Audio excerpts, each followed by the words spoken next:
这期视频我想跟大家分享一下昨天刚刚在推特空间里的一个采访，采访对象是《乔布斯传》的作者沃尔特·艾萨克森，他的新书《伊隆·马斯克传记》即将出版。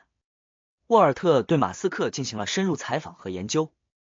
马斯克被描述为一个深度执着且充满激情的人，注重产品设计和制造，并具备创新和全面控制生产过程的能力。沃尔特在采访中对比了马斯克与史蒂夫·乔布斯相似之处，他们都对事业充满痴迷和激情，但在同情心和人际交往方面相对较弱。他们作为领导者和企业家的最大区别在于，马斯克注重产品制造和全面控制，而乔布斯则更注重设计和技术。接下来是对沃尔特的完整采访。First of all, if you guys haven't read Walter Isaacson's biography on Steve Jobs, it's one of the best biographies I've ever read. It's awesome. Actually, all his stuff is phenomenally good. I recommend all his books. Agreed. But, for our industry in particular, the Steve Jobs one provides so much insight. I loved it, Walter. So I'd love to get you in this discussion. I know you've been sort of writing the Elon Musk biography. So if you could sort of add to that discussion and your time spent with Elon, that would be great. Sure. It's been epic being able to spend time with Musk. And as one of the things that I've enjoyed is that I've hung around a lot of these Twitter spaces. So many people have on it, like Sawyer and the Whole Earth Catalog and Evan and Ross are people I follow quite a bit. And so they've informed it. And it's particularly interesting because of things you've said that people don't fully realize. I know you've talked about Tesla a lot, but Neuralink, for example, is going to be epic. Likewise, I think real-world AI, in which you combine Tesla, full self-drive, and Optimus the robot by processing, hopefully using Dojo, processing video feeds, is going to be bigger than large language model generative AI. So all of these things are part of the book. The book comes out September 12th. It just went up on Amazon. And I'd be happy to answer any questions people have about what it's like spending so much time with Elon and getting inside his head, for better and for worse, because he goes through his dark periods too, as you all well know. He's quite mercurial. Yeah, I got a question, Walter. Did you stay up all night with him during all these sessions and such? Oh, yeah. No, I mean, especially at Starbase, where we were in the Airstream trailers, and in Austin, and throughout the night. He has meetings at 9, 10, 11 midnight, and he's allowed me to be in all of his meetings either virtually or just by his side for the past 2 years. Because I'm super curious about his work ethic and like his ability to accomplish so much. Because I run like one company and I'm exhausted. So I don't know how he does this. Well, He read certainly the doesn't book. take It weekends. takes me 600 pages to explain. But I tell you, it is epic the way he does that.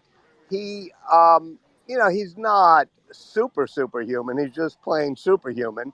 He does sleep late. He does run late at meetings at times. But I guess one of the most amazing things he does is he can sequentially focus. I remember the night that he actually ended up getting Twitter. In other words, the board agreed he was going to get Twitter. The deal was accepted. And he went to Brownsville in order to do a Raptor engine redesign meeting late at night, and then stayed up with Kimball at a honky-tonk on the road from Brownsville to Boca Chica, and then focused on the battery production issues, some of them, and whether they should all be moved to Austin, and the Monterey plant, whether the next generation Tesla should be built in Mexico. It was all in one night. And one of the difficulties of writing a book is you don't want to hop around and say, okay, we're going to switch from paragraph to paragraph, from Tesla to Twitter to SpaceX. But that's what his mind does. He drills down deep and then switches focus. Walter, can I ask you a question? Sure. What would you say the two biggest similarities, the two biggest differentiations are between Jobs and Musk? And what would you say their biggest like strengths and maybe weaknesses are as leaders and or as people? Well, their biggest similarities are they're deeply obsessive and passionate, and in some ways not very empathetic. Both Steve Jobs said to me when I said, why are you so mean to people at times? Why are you so tough on them?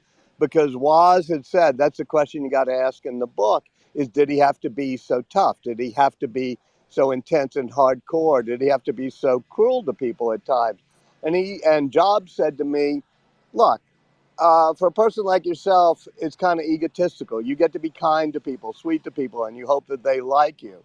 But I'm running a big enterprise, and if I try to be kind to the person right in front of me, it means there may be 1,000 people in the enterprise who are going to get hurt because I'm just trying to please and be liked by the person in front of me. And so when I asked Elon Musk this, he said the exact same thing. He said, yeah, empathy is a nice trait to have, but it doesn't work well in Polytopia, it doesn't work well in video games, and it doesn't work well with running a company. Sometimes you got to be tough. One of the, you talk about the biggest difference. Steve Jobs spent every day, I'd walk with him through Johnny Ive's, secure design studio in that ground floor room in Cupertino. And he would fondle the design of everything, make sure the chamfers on the iPhone were curved the way he wanted. But then he'd just throw it over the wall for somebody else in China to manufacture. The brilliance of Elon Musk is he knows you cannot outsource the manufacturing. That in order to have an end-to-end control of the product, you've got to build the factories. And if you build the factories and you put the designer's desk right next to the assembly lines, you will be able to innovate every hour as you see how the manufacturing works. And one of the bad things about America in the past 30 years has been that we've outsourced manufacturing, so we don't have a fingertip feel for the innovation the way Elon Musk does.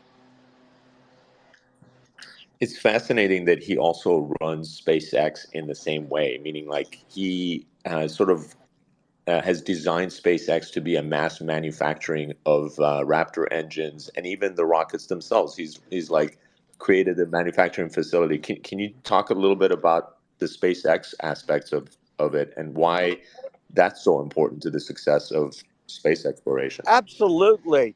I mean, when you go down to Boca Chica and walk those assembly tents, and you look at the Raptor engines and the domes and everything being built, his design is not just to make a great Raptor engine, but a Raptor engine that you can build one per day and churn out at scale. And he says we're going to need 1,000 Starships, which would be, 40,000 Raptor engines in order to get us to Mars someday. So he's not just focusing on building the product. As he said, building the product is hard, but the machine that builds the machine is harder. So every decision he makes, like switching from Inconel to stainless steel in part of the Starship, is because we need to mass manufacture it. And he will be there at 3 a.m, walking through Boca Chica, looking at every step of the assembly line and where the holdup is. And sometimes he'll be brutal in telling them you got to fix these things. But that's how he's going to get to Mars. Who is he taking inspiration from, right? So Steve Jobs was like famously into architecture and design but also into technology, right? What Elon's doing is kind of breaking the mold kind of across different industries, right? You mentioned Neuralink, SpaceX, Tesla, etc. Like, does he look up to Jobs? Like, who else is his like inspiration for the endeavors that he's going through? Jobs had a whole lot of heroes, and we went through them in the book quite a bit. Elon is not driven by figuring out heroes. He does think that Henry Ford was brilliant because he could both make a good car and then make a good factory to make the car. And of course, one of Henry Ford's great innovations was not the Model T, but the assembly line to build the Model T. So Elon has talked about that quite a bit. Hey, Walter, a huge fan. Now, I gotta ask, when Elon decided to buy Twitter and all this drama went down with the lawsuit, were you just thinking, man, this is gonna be great content for my book? No, I hate to tell you this, and I know this is a public forum, so I probably shouldn't say it. I took on this book because I love the notion of electric vehicles. I love the notion of battery storage. My dad was an electrical engineer. I worked at it. I also love space travel. And I thought at the end of 2022, I'd been working with him for more than a year or so. I'm thinking, all right, he's sent off now more rockets than anybody in America has ever done. He's moved us totally into the era of electric vehicles and sold almost 1 million Teslas.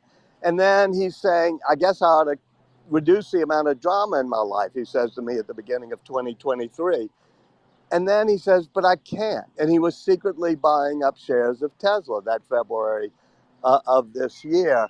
And when I started Of Twitter, Twitter. and I thought this is not well suited for him. He has an absolute feel for manufacturing, for physics, for everything, but he doesn't have a feel for human emotions. He doesn't have a feel for the dynamics of, and he's got incredibly strong opinions, which makes him somebody who's good at tweeting, but it doesn't make you good at running Twitter if you're trying to make it a level playing field. So for a while, like a lot of people around him, his brother, his close friends, we're sitting there, and it was actually in Austin, Texas. Gigafactory was just up and running. We're on that second floor mezzanine, and he's trying to talk about why he's doing it, should he do it. And he was offered a board seat, as you know, in April of last year. And he agreed to take it, which would have stopped his ownership at 9.9%, I think. But I went off to Hawaii one weekend. It's a long chapter in my book, very vivid with Larry Ellison stuff and the people he's with, and just decided, no, I want total control of Twitter, and decides to reject the board seat. Then goes up to Vancouver with Claire Boucher and X to see Claire's parents, and stays up all night playing Elden Ring. And at the end of the night, he says, I made an offer. So it was a weird, wild ride. And I guess my first reaction should have been, oh, this is the greatest thing in the world for the book. The person who was the most fascinating person on the planet just went up one order of magnitude. But frankly, I was had a trepidation at the time. But, I'm just a biographer. I don't get to decide what the story is. You mentioned Larry Wow. Ellison. Does he ask anyone? That's awesome. You Yeah, this mentioned is going to Larry. be an amazing book. I can't wait to It get will it. be I'm already epic, and it's pre-ordering. not because I gotta order this book. yeah, it's on Amazon. They got it discounted because the more people order it, the more they discount it. So they give you the lowest price you can. Really, really quickly add on that. Ellison? Just click into Walter's bio, and it is the link in his bio. It's the pinned tweet, and you can see all that and find the book. We've been talking about Elon Musk and Tesla for the last 2 hours or so, and you can go in and read about it from someone who's been on the inside. So that's really exciting. Coming out September 12th. Check out the link in his bio, and we appreciate you impromptu joining. Hey, Evan, joining us thank up you. here. And thank you for the shout out for the book buy. If any of y'all ever want me back, because I hover in the background. I think Siobhan saw me on this meeting, and then y'all spotted me. But heck, I'm there's nothing I like better than listening to or talking about Elon. So you can DM me or email me, and I'd be happy to do any spaces with people. Yeah, thank you. This is so awesome, Walter. Your insights are amazing, and the fact that you followed Steve Jobs and now Elon must give you such insight into the type of innovators that have really changed the world. What would you say really between the two men stand out as the biggest similarities and differences? Well, the biggest difference, as I said, is that Musk cares about manufacturing, and he realizes true innovation only comes when you have your hand on the stove, as he puts it, meaning his desk is next to, as you know, in Austin he's right next to the assembly line, and in Hawthorne he is, and he's always walking the assembly lines. I think the similarity is this unbelievable reality distortion field type of passion. And that can be a bad side as well as a good side. I mean, Elon Musk's reality distortion field, y'all are very familiar with. I mean, I think I started in 2015 with him saying FSD will be ready by the end of the year. On the other hand, without such reality distortion fields, you don't shoot up starships, you don't get into orbit, you don't bring us into the era of electric vehicles. And Steve had the same thing, which is don't be afraid, you can do it, and pushing people. He pushed people, both of them push people and drive them nuts, push them till they get very angry and, drive them to distraction. But every single person in my book says he drove me to distraction, but he also drove me to do things that I didn't know I'd be able to do. And one other thing about the book, I've been a journalist for 30, 40 years. Every single quote in the book, every single anecdote, every single opinion is on the record. There's no anonymous quotes in the book, no, not for attribution, because I believe you take responsibility for your own words. Walter, how late does your time with Elon go? Do you spend time with him that's covered in the book this year as well? Oh, yeah. Throughout trying to run last Twitter? night is, our last conversation on a couple of things. Yeah, I definitely go all the way through the Starship launch on April 20th, and then the launch of XAI right after that. I was down in Austin with him. And the book has been turned in, but even as I said, I've spoken to him twice this weekend about little updated things. He's been awesome, which is he's never asked to read the book, nor has he read the book. He said, just make it honest. But it'll end in around now, basically. We go through Linda Yaccarino being hired. Literally, this space is the last part of the book. Walter, I have a question for you. I've been in the military and one for me there on active duty, or I'm now in the Guard for 12 years. And thank you. Thanks very much. There's thank you for saying that. I wasn't trying to get appreciation, but I was trying to make context here. So there's a lot of wartime comparisons that people use in business, right? But I look at Elon Musk as probably one of the CEOs that has makes decisions that potentially impact thousands / millions of people's lives. And some of the decisions he makes truly are life or death, right? Whether it's things around rockets and sending people to space, potentially things around Tesla, autonomous driving, all of that. In the military, there's certain thresholds and ways that they sort of minimize risk at different levels, and that could be checks and balances on decisions and stuff like that. With Elon, I feel like for Tesla and really everything he's done, but I almost feel like there's not a lot of checks and balances sometimes in some of the decisions he makes. And I'm just curious if that came up, or if you... Oh, 100%. It's one of the themes in the book from the very 100% right, which is, as Peter Thiel says in the book, this is most entrepreneurs try to minimize risk. Some of us try to calculate risk. Elon tries to embrace risk. And that's what makes him different. It's why Boeing got a contract to send people into orbit the same time SpaceX did, but Boeing hasn't even gotten a test flight up, and there have been 30 or so orbital launches of the Falcon 9 and Falcon Heavy. Elon's willingness and almost addictiveness towards risk begins as a small kid, partly from his father being a very psychologically damaging part of his life, to growing up in the violence of South Africa. He just learned that America has become far too risk averse, that we have more regulators and referees than we have doers, and that he's going to take risks that others won't take. And that included most recently shooting off Starship when he knew it probably wouldn't make it into orbit, but let's shoot it up. We got 10 others on the assembly line ready to go next, and let's learn things. It's why we don't build high-speed rail or do a lot in this country, is we have become too risk-averse, and that's one of the themes of the book. Hey, Walter, on that note, let me pop in for Hold on, Sawyer had a question. Can we get Sawyer's question? Yeah, let's go to Sawyer, and then I'm a huge fan of Sawyer, so I'll listen to his question. Thank you, Walter. I appreciate it, and thanks for coming on. Could you talk about Elon's ability to compartmentalize and juggle multiple companies at once? Because, there are some people that think Elon has too much on his plate, but he seems to have an incredible ability to not only absorb a lot of information, but solve many problems at once and to context switch really well. He context switches, Sawyer, and you said it right. He doesn't exactly multitask. I've used that word and realized it wasn't right, because he gets so intensely focused.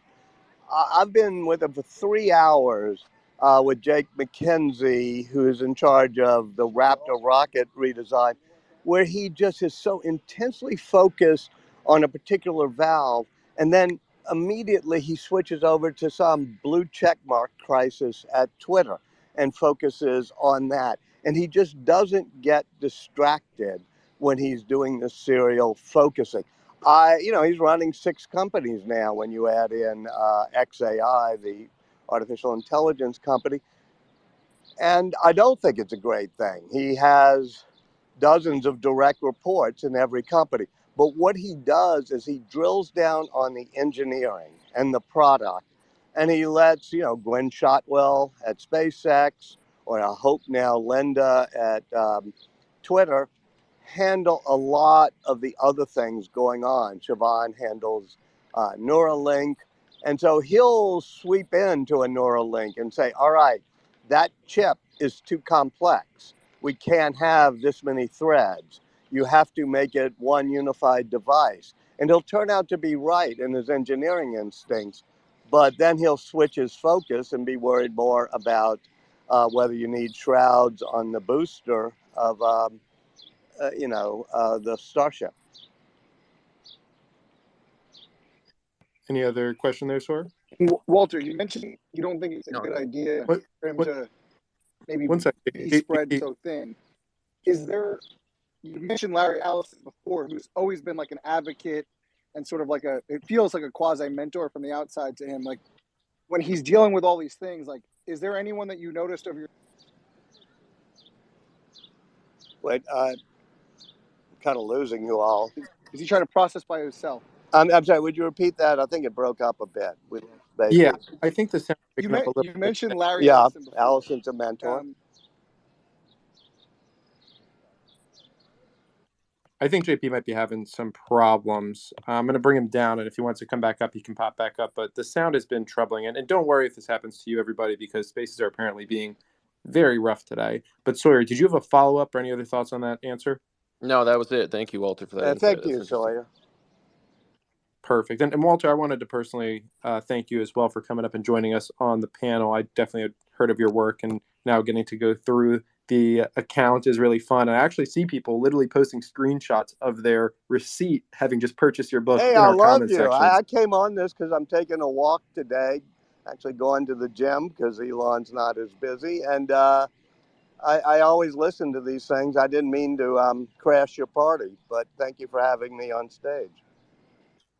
No, thank you for crashing. And I will promise this is so awesome. This book, it's the most awesome experience of my life, the most epic. I mean, being around Steve Jobs was fine, but Elon gave me 10 times as much access, 20 times, meaning be with him all night, all day, and look at his mind work. And I've never seen a figure as fascinating as him. And it's not like I'm a total fanboy. I mean, I think he can be pretty rough, and I think his politics sometimes veers a little bit too close to, his father and others' politics. But I hope it's an honest book, and I know it's going to be an epic one. I've got another question for you, Walter. You also wrote books on Ben Franklin and Leonardo da Vinci. Yeah. How would you compare Elon to those two? Yeah, I like to write about innovation and invention and creativity. Other people, like writing about smart people. Smart people are a dime a dozen. You have to think out of the box and be innovative the way Musk is. And Leonardo da Vinci, the reason I did it is Steve Jobs pushed me when Steve Jobs was dying. He said, you got to do Leonardo. And I said, why?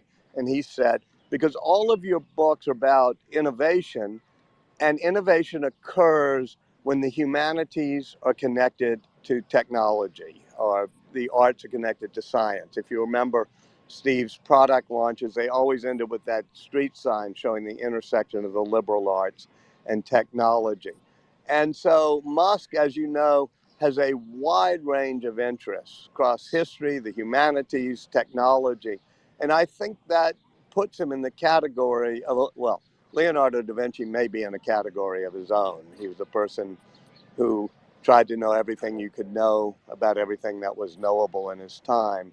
But I always look for the Leonardo da Vinci's who have a broad range of interests, and that certainly fits with Elon. Perfect. Okay, hey, stock market news. You mentioned you had something you wanted to throw into the mix here, right? Oh, maybe not on the back end there. Oh, yeah, Evan? Sorry, yeah. No, I just wanted to give a shout out to all of our amazing speakers up here. Obviously, Walter, go and check out his tweet. A lot of other really great people up here. You can obviously, we're doing the Space with Savvy Trader as well. You can see mine and Wolf's portfolio for free. We love to have the disclosure out there. I do own a good bit of Tesla on mine if you guys do want to go and see that as we're asking these questions. But Walter, if I could ask a question around Twitter and just over these last couple months, it's just, I feel like it's just been so crazy. So I would first love to know just kind of what the last 3-4 months of really turning the ship, turning the tanker, as Succession would say, were like compared to the years before it. Was there a lot more time spent? Was there more wakeless nights? Was it more stressful? I would love to know how it compared to some of the previous crazy times that you. The past 6 months of Twitter have been crazed. He hasn't been like he was in 2018, where he really spun out of control with, he was very depressed and very upset. He's exhilarated and energized by this. But there are scenes in my book in the past few months people don't know, like when James Musk and Andrew, his cousins, and he decide on Christmas Eve to turn the plane around and to go to the Sacramento Server Center. This may be why we're having a little trouble on Spaces. And it's like, all right, they're going to try to charge us for this. We're going to get pliers and things from Home Depot, and we're going to take those servers and put them in trucks, despite the company trying to prevent us, and we're going to move them to the Portland Server Center.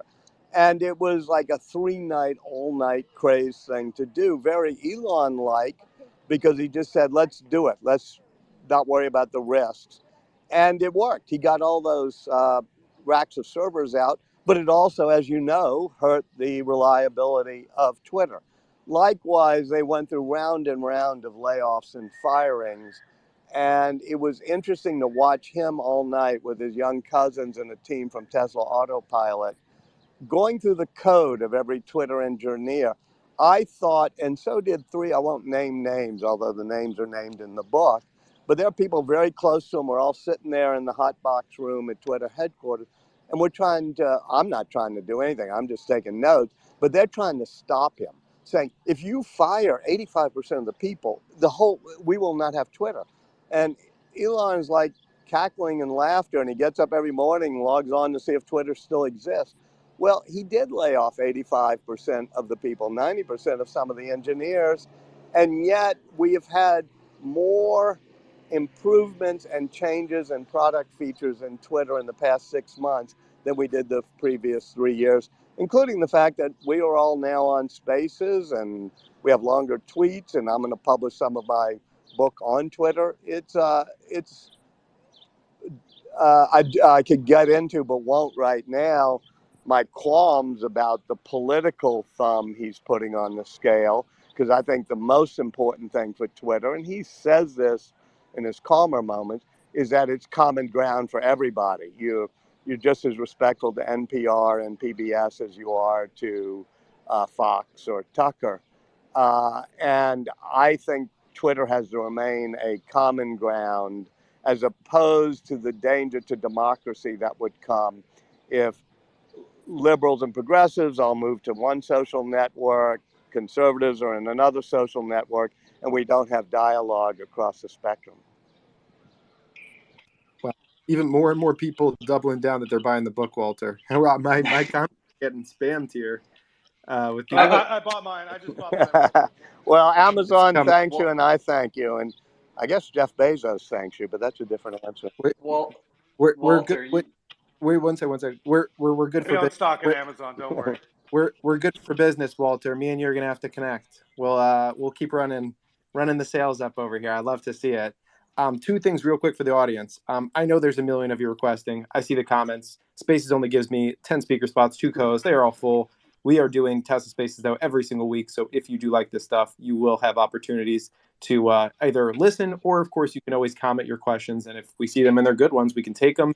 And then number 2, I also wanted to give a big shout out, like Evan said, awesome speaker panel up here. I know some of them are, sometimes getting 20 minutes to speak and sometimes 2 minutes, and they really do a great job with being flexible. So we do appreciate them. And then I also want to give a big thank you to my friends over at Savvy Trader, who were the idea for having this space, and to Mead, who's the CEO at Savvy Trader, who supports us heavily on spaces and allows myself and Stock Market News to create spaces like this and do some really cool stuff. And just a quick note, and then I'll bring it right back to Walter. Me and Stock Market News both have our portfolios shared in the top of the space for anyone who wants to see them. My portfolio my growth portfolio hit an all-time high today. Every single stock in it is green currently all time. So I'm pretty proud of that. And Evan does have a bunch of Tesla in his. So if you're a Tesla fan, go check out Stock Market News portfolio, which is shared in the top of the space. All right, let's take a couple questions here. Warren, it's been a while. Let's go to Jeff first. I want to get Jeff's question. Let's go to Jeff first. Yeah, go for it, Jeff. Oh, hey there. Thanks for the opportunity. And it's great to have you on here, Walter. This insight's incredible. Just one statement. I've had a career of working for some really high profile CEOs and put some very large product lines into production, billions of units. And I've never seen a CEO that's like Elon that actually thinks about the scale of his product and how he thinks about volume and scale as he's thinking, and even before he's thinking about design. I think that's just a fundamental huge difference. I had just one question, which was, who does Elon seek out for mentorship or advice? Is it a group of people? Is it one particular person? Is it something that can be discussed? Yeah, as I said, Larry Ellison is somebody he trusts. Larry's only been on 2 public boards, Apple and now and then Tesla. And he understands the importance of connecting design to engineering. And that's sort of the secret sauce of why Elon can make things that can be built at scale, and certainly the next generation car will be that as well. In terms of people who work with him, one who's not well known but is part of the book is Antonio Gracias, who's been on the board forever, as most of you investors know, just rotated off. Valor Capital has known Elon since, they were all friends of David Sachs in the PayPal days. And along with Tim Watkins, who's a partner of Elon, they're experts at manufacturing. And so Elon has come up with something that I think people like in the book. Some of you may know it. It's called the Idiot Index, which is the cost of a component divided by in relationship to the cost of the raw materials. And the higher the cost of the component in relation to the raw materials, it's the higher what he calls idiot thing, because it means that your manufacturing, your stamping, your however you're doing it is costing a lot of money. And so when he wants to manufacture at scale, he will, and there's some scenes in the book where he just brings in the finance people, and one of them he really just rips a new asshole to, because they don't know the idiot index of each part. So these are some of the, along with that algorithm he uses of question every requirement, the 5 or 6 step algorithm. These are the secrets to manufacturing at scale, which is why he's totally different from every other car company, or for that matter, Boeing. Yeah, the technical term for that is conversion cost, but I like the idiot index better. Walter, I have a quick question for you, and it's a little bit off topic here, but I think it's important to talk about. You wrote your first, and I did Wikipedia this, right? I'm not stalking you, but you wrote your first book, it looks like in 1992. So you've been at this for over 30 years, and you're also, I think, 72, 73, and you just spent 71. Yeah, but all right. Sorry, bad at math. And I think I wrote a you just book in spent 86, but I won't go back there. Yes. All right, you know what? I'm going to edit these Wikipedia pages Oh no, right I now. think But I think it's probably right. I'm sorry. Go ahead. yeah, you just spent 6 months or 8 months or however long with like one of the highest, probably the CEOs with the most ridiculous work schedules in the world. So I guess question one is just like, we're all content creators here in our own ways, right? So what tips do you have for that type of longevity? And then you said you're going to the gym today.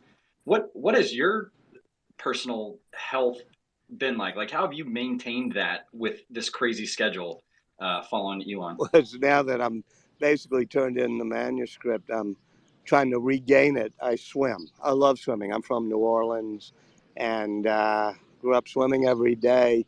It's both a yoga exercise and a physical exercise because it clears the mind. And, I think I saw Blake Anderson and some of my students at Tulane who are on this call right now. They seem to have joined. Being a teacher at Tulane, where every day I'm interacting with people who, as Wordsworth said, are the enthusiasts at the dawn of the AI revolution, that helps keep me young and nimble about what new things are happening. And I guess I also don't make a habit of trying to totally keep up with Elon. If at 3 in the morning he's going to drink some Red Bull and go out, I sometimes go back to my Airstream trailer or my place in Austin. Hey, Walter, of the 6 companies that Elon is, and by the way, thank you for all you've done. I read the Jobs book and loved it. Of the 6 companies that Elon runs and the myriad things that some of them do, are there 2 or 3 things that really stand out to you that you're most excited about for the future? Yeah, I mean, obviously I'm excited about Starship. And there are things, I want to answer your question directly. I'll say, what am I most excited about that people don't fully appreciate? Because everybody's excited about the fact that we're moving to the electric vehicle era. I think having recreated the internet in outer space with Starlink allows us to decentralize, move off the grid, allows Ukraine to, have its communications, even though Russia was able to hack every other satellite thing. I think that Neuralink is going to be transformative because all great advances in technology involve a better human-machine interface, connecting us more intimately to our machines. Whether that was Steve Jobs and the graphical user interface he got at Xerox PARC, or with Siri, or JCR Licklider when he does, video screens for computers, the ultimate in human-computer interfaces will be chips in our brain that communicate directly and receive information directly from computers. So I'm enormously excited about the advances and the fact that the company has just gotten FDA approval to go into human trials. I could go on about Optimus. I think FSD is a big deal, but once you make it into a humanoid robot as well, that's more important than generative AI from large language models. Adam, want to jump in here? Yeah, I would love to. Walter, thank you so much. Big fan of your book. I have 2 of them in front of me right now, including The Innovators, which is one of my favorites. So I'm curious, you've written all these biographies, all these titans of technology and innovation. So how does Elon Musk's approach to entrepreneurship and innovation, how do they compare and contrast with these other figures that you've written about before? Well, Elon Musk is not mercenary. He's not driven by, let me start with a profit and loss statement, the way many people doing startups or entrepreneurial endeavors are. if you were driven in that way, you wouldn't say, let me create a rocket company to go to Mars. I mean, there's no P&L you can do in 2008 that says that makes sense. Likewise, Neuralink, likewise, even electric vehicles. You have to remember General Motors had just gotten out of the EV business when Elon is getting into it. And so he's driven by mission. And those missions are epic and phenomenally huge. Like humanity has to be spacefaring if we're going to keep consciousness alive. Or energy to be sustainable has to be a mix of EVs, solar, and batteries. And when I hear him talk about these epic missions, at first I thought it was a type of prattle you do on podcasts or pep talks for your team. But the more I heard him, the more I believe that those were the motivating factors. But the interesting thing he does entrepreneurial is he learns on the way, well, how do I make this a business? For example, he's building rockets in order to eventually send humanity into space. But he says, I get it. I could build communication satellites and take maybe just 5% of the internet business.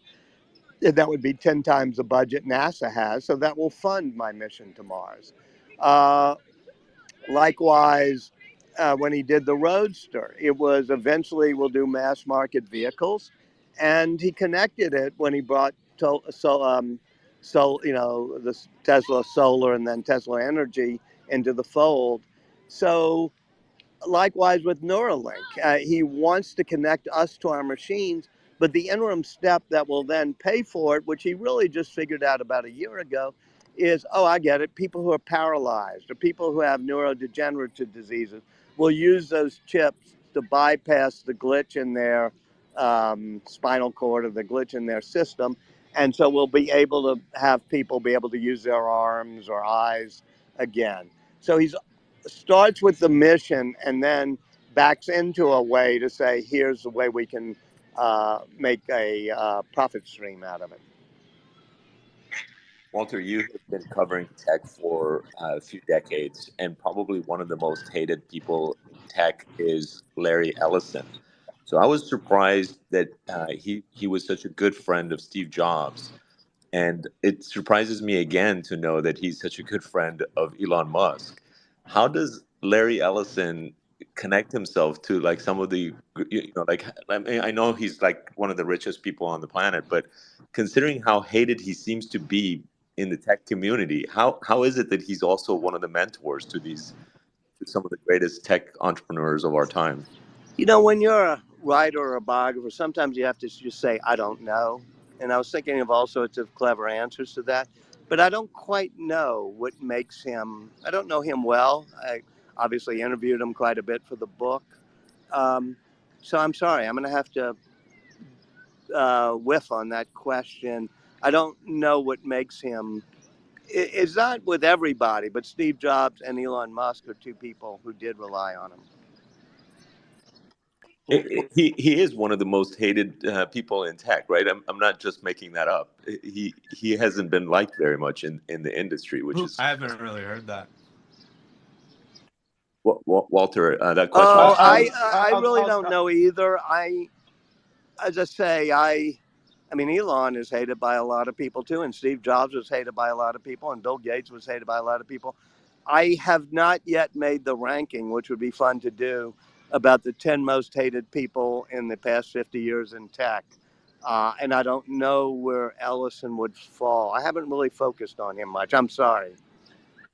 Ellison has a tremendous background, actually, and we actually just took a position in Oracle recently. Ellison has been one of the toughest, smartest, most innovative tech CEOs for like 30 years. And part of that negativity was one of his lieutenants early on was this guy, Mark Benioff. And I think they had this massive falling out, and he started Salesforce, really just to like spite Ellison. And so there's always been this sort of battle between tech titans in Silicon Valley. But Larry Ellison is one of the most competent, like kick-ass executives in tech history. Well, if I could jump in and change slightly, I have big chapters on Musk versus Bezos, why they're alike, why they're different, and the really strange things you don't know about their relationship. And likewise, I have a chapter on Musk and Bill Gates, and especially the trip he made in March of 2022 down to Austin, Texas, and the shorting of the stock issue, and his son, Rory Gates. So I try to, and I, of course, deal with Steve Jobs in the book. So I don't do Ellison much, but I do have quite a bit on Elon versus Steve Jobs, Elon versus Bezos, Elon versus Bill Gates. Could you give us a couple of tidbits about those little things about the relationship we might not know? If you weren't going to buy the book, now you've got to buy it just for the drama. Like if you're not interested in. Thank you. You got to touch on the Bezos drama. That sounded super juicy. Oh, well, you know, Pad 39A is the storied pad at I call it Canaveral, Kennedy Space Center, that Bezos has wanted his whole life since he watched it launch from there to go to the moon. And the battle over that, and then the personal battle, even when Justine, Elon's first wife, wrote a book, and the question of how it was going to be reviewed on Amazon, and then Bezos coming down to tour SpaceX, and Musk being mad that he hadn't been invited up to Blue Origin, and then it happens, and the things they disagree on, and then the fights they have when Bezos does suborbital flights, but tries to compare them to what SpaceX was about to do. And as you may know, and this is in the book, Bezos tries to get a patent, and actually does for a while, on being able to land a booster stage of a rocket upright on a floating vehicle. Something like the one-click patent he had at Amazon. And that drove Musk to total distraction. With Bill Gates, it's a darker thing. Musk was mainly upset about the shorting of the stock. But Bill Gates, who I actually went and visited to talk about this, for a while he just hates Elon, because Elon is like, I think, posting pictures of Bill looking pregnant, and saying, if you want to lose your boner, look at this picture of Bill Gates. And yet, in the end, Bill Gates admits in the book that how much he's been wrong about, including the fact batteries doing semis, and how awed he is by Musk's engineering skills. So there's chapters in the book on all of this. So there's no way to get this book out for summer, because that's actually when I have time for reading. I've just given you the cliff notes to it, so you can now take the fall off. I am rushing pretty hard. I've been with Simon & Schuster long enough that I know when they tell me it'll take 5 months to print the book, I say, no, it won't. I'm kind of like Elon in that way. It's like, you can do it in 4 weeks.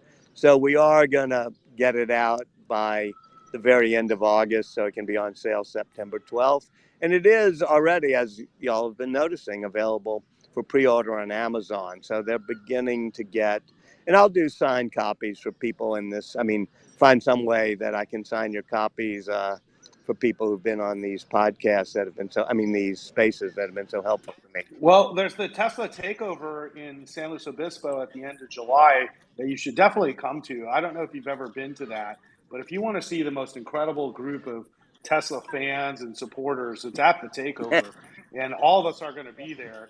And you could do book signings and whatever, and it would be hugely beneficial. Well, I don't think I can do it in July, since even I can't get them to get it off the printing presses by then. But I'll be at some of these things.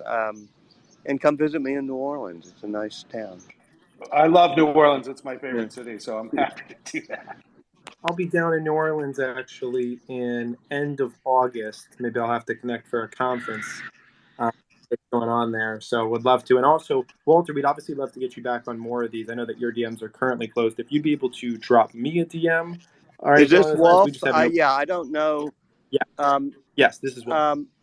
Yeah, I didn't know my DMs are closed. I think it's only for followers and people I follow. Yeah. I'll just follow you, okay? I'm not sure my life can stand too many DMs, but I'll definitely.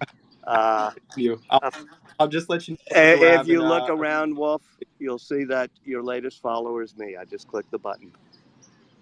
I appreciate you, Walter. It means a lot to me. And I also see the impact you had on teaching, because a lot of your students are in the chat. Oh, really? I saw Blake Anderson. Who else is here? Okay, I saw one that I thought was really, really good as a comment. This one was from, I don't know who it is. Their username is Free Lunch Trading. They said that they took your class in 2017 and they still have the transistor you gave out to everyone. You know, it's so important to understand what's at the heart of technology. And I grew up, my dad's an electrical engineer, separating boxes of transistors and resistors and using a soldering iron and making circuits. And so I make sure that every one of my students starts with an understanding of on-off switches, how you do Boolean algebra, and how you do logic and on-off switches, and what a transistor is, so that you can visualize a circuit and the logic circuit that's behind it. Yeah, that's definitely a beautiful message. Well, I'm happy to keep running this for a few more minutes. I want to respect your time, though, Walter. Do you have a few more minutes? Oh, yeah, I'll do a couple more. I really feel like I've crashed the party and y'all were having a great conversation without me, so I don't want to monopolize your time. And if people ask me to, I'll try to come back on. I was just checking out what was on Spaces, so I wasn't planning for this. But yeah, let's do 4 or 5 more minutes, but I don't want to mess up your party. Let's take one. No, definitely not messing up, and we're very happy to have you on. I do see that Chuck is trying to get up here, and I'm trying to get Chuck Cook up here because I think that he would be a great speaker to have on stage here, and I do believe that he mentioned that he had a question. So, all right, I was able to get Chuck up here. Hey, Walter, Chuck. Thank you for being here. Hey, just another off-the-subject idea out there. Another one of your personal friends, probably, and a personal friend of mine and my family's, is Michael Lewis. It'd be great to have you and another New Orleans author collaborate someday and maybe even make a movie. Well, I tell you, we are doing a lot of things together. Michael is a deep, close, personal friend. We went to Newman together, the high school in New Orleans. I talked to him. When his Sam Bankman-Fried comes out in late October, we're going to do quite a few events together. And so why don't, if any of you got a great idea, he probably doesn't know Twitter Spaces from a Mardi Gras parade, but I will explain to him that we have to do a Twitter Spaces together, because part of my book, and I gave him, because I share my material, and he gave me some of his, is the unbelievably interesting interplay between Elon and Sam Bankman-Fried when Elon is trying to raise the money from Ellison, who went in for $1 billion, so that might answer a previous question. But Sam Bankman-Fried keeps wanting a meeting with Elon, and Elon has become allergic to Sam Bankman-Fried and won't take a meeting with him. And Michael Grimes, the Morgan Stanley banker, is trying to arrange it. So all of that is in both my book and Michael Lewis's book. And we will be down in New Orleans together after his book comes out. All of you are welcome to New Orleans Book Festival, March 14th through 16th at Tulane, where Michael and I, but many, many other people, are going to be there. But Michael and I are going to do a couple of joint appearances and jointly sign books. He's a great guy, Michael Lewis. Yeah, it's a great family friend, and I've been to Mardi Gras with him and his kids. Obviously, the tragic loss of one of his loved ones recently. But if you give me a follow, I'll get some DM ideas for you, Walter. Thank you. Wait. Say how to reach you again. Hold on. I'm Chuck Cook up here on the speaker panel at the moment, and yeah, that'd probably be the easiest, just like you just did. Yeah, I'll try to. Oh, there's Chuck Cook. Okay, follow back. All right, done. Thank you, sir. The infamous Tesla left turn. That's how I know Chuck. I see it's really nailing it down. Okay, Adam, you got one more here? Yeah, I'd love to talk, Walter. You probably know Elon better than most people, just being in and out of every day with him. So if you could go back and have all this time with him again, if you were rewriting this book, I'm curious, what area, what topic, what question for Elon would you dive in deeper, knowing what you know today, but you'd be excited to dive into it even deeper? Well, in March, when GPT-4 came out, I went back through all my notes, because I have notes and everything from these incredibly long meetings, and stuff about things that happened in 2016, 17, 18 with OpenAI. And I suddenly realized I wasn't using the beginning of OpenAI, the Sam Altman thing, Reid Hoffman and some of the others doing it. And so I quickly went back to Elon and said, oh, AI is becoming a bigger deal. I've got to go through all my notes and our interviews on it. And now you have to explain exactly how you had a falling out with Sam Altman, exactly what your feelings about it are right now. And that's when he was just saying, well, it's not announced yet, but I've got to start my own AI company. And so I did the ending of the book. I don't want to end with people wringing their hands about blue checks on Twitter. And so the book ends with a few chapters. One is turning FSD into a pure AI learn from human imitation play. And then that flows into Optimus, that then flows into XAI. So I guess I would have paid more attention 3 years ago to AI.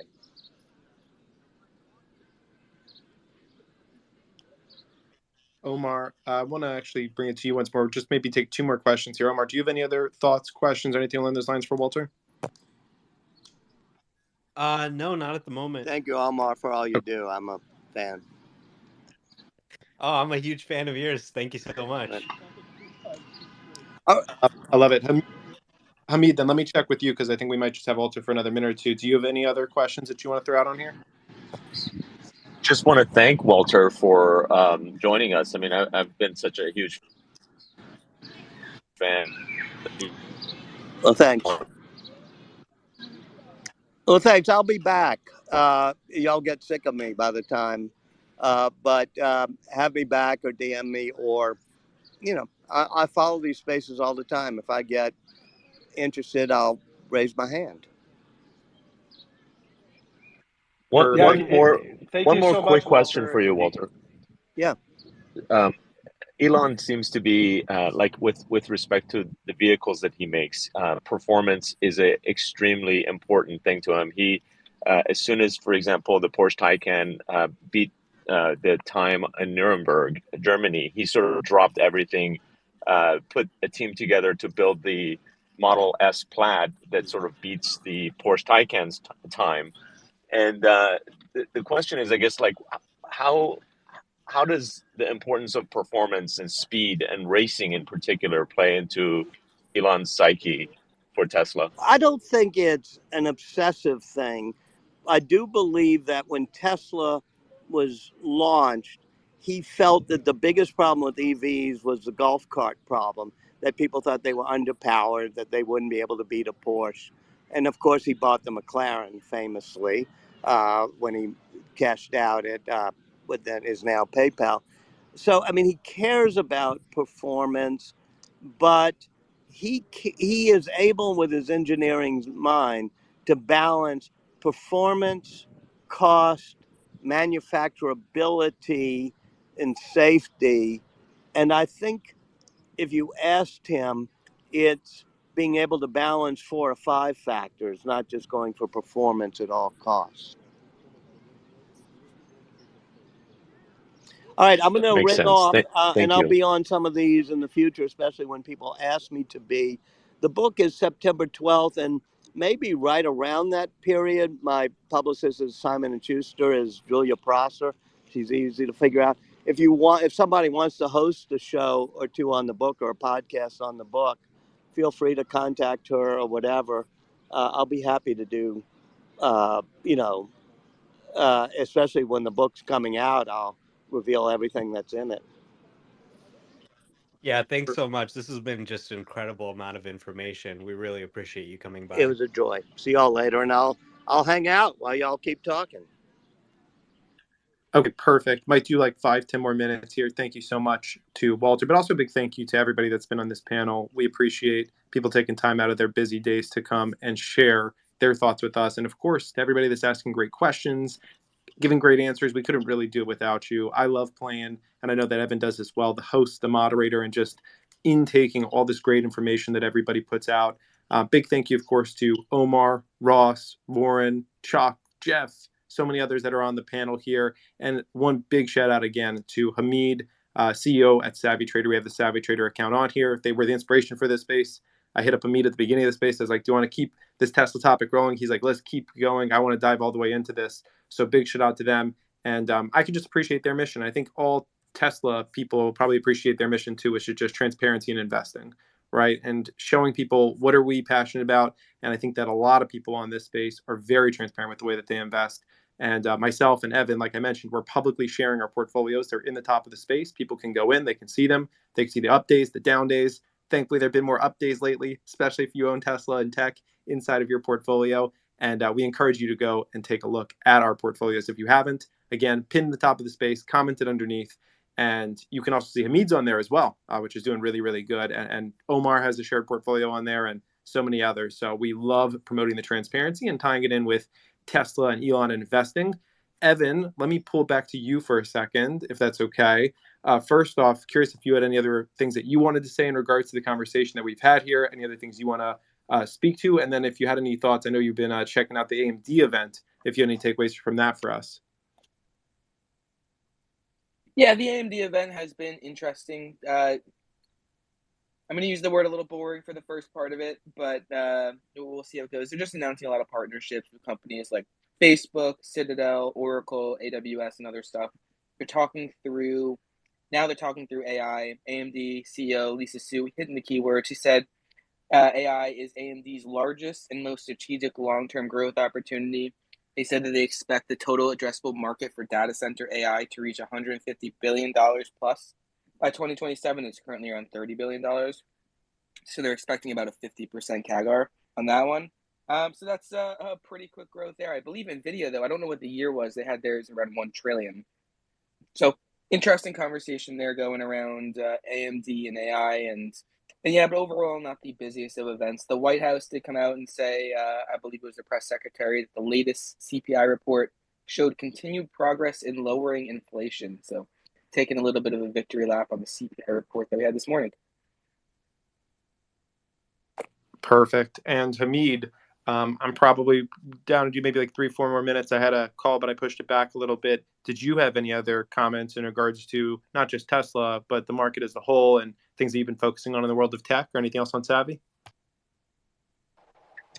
No, the market has been fantastic this year. And of course, as expected, CPI just continues to go down.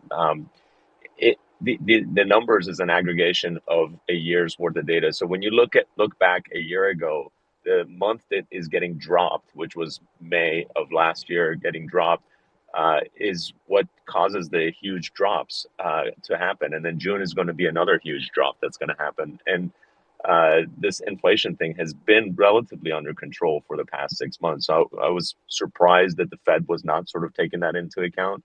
But now that the numbers are supporting it, it would be hard to imagine the Fed continuing to raise interest rates. So I think we're going to see a pretty good rest of the year as well. I think second quarter numbers from some of the S&P 500 companies, especially in tech, are going to continue to be strong. So I'm very optimistic as to what the market is going to do for the remainder of the year. And my investment portfolio, as you already mentioned, is also publicly available on Savvy Trader. You can link to it from my bio, and you can see exactly what I've invested in. But year to date, I'm up something like 43%. It's kind of crazy. And you can see the performance on a daily basis as well on Savvy Trader. So that transparency is all there. Thanks, Wolf, for doing these. Yeah, absolutely. Always a pleasure to be on these, to be able to host, have a chat. JP, you got a comment here? Well, I just realized Walter made some comments, and I think we're all just excited that he was on. But he was like, yeah, we were in the room and figuring out whether the next-gen vehicle should be in Mexico or Austin. And I'm like, wait a second. I'm like, has he seen the vehicle? Like, I'm like, we didn't even ask him if he's seen any of the new products, because he's clearly behind the wall on all this cool stuff that's coming, in both energy and autos. And I'm like, I'm wondering, like, if he had full access to kind of see what this next gen platform looks like, how many vehicles are going to be on it, and like, how excited we really should be for what's coming. Read the book. This is Walter. I'm excited. Answer there. Yeah, I've been at product meetings, and Franz is a genius.